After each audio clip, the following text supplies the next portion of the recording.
বন্ধুরা, একটি মুরগি উপর থেকে ডিম পেড়ে দেয় এবং দেখা যাচ্ছে নিচে একজন বয়স্ক মহিলা কিছু একটা রান্না করতেছে। তো সে তার কড়াইয়ে তেল ভালোভাবে মেখে দেওয়ার পর কিছু একটা কড়াইয়ের উপরে দেয়। ঠিক এমন সময় উপর থেকে মুরগির পেড়ে দেওয়া সেই ডিমটি এসে তার কড়াইয়ের উপরে পড়ে। তখন ওই বয়স্ক মহিলাটি ডিমের খোসাটি ওখান থেকে ফেলে দেয় এবং কড়াইটি ঢেকে দেয়।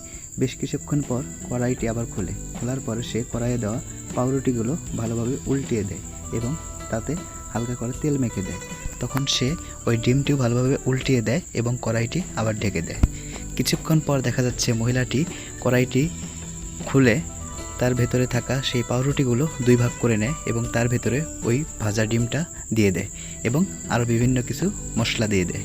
তারপর পাউরুটিটা আবার ঢেকে মোটামুটি বার্গার তৈরি করে ফেলে এবং সেই বার্গারটি খায়। ঠিক এইভাবেই এই বয়স্ক মহিলাটি তার কাছে ডিম না থাকা সত্ত্বেও ডিমের বার্গার বানিয়ে খেতে পারে।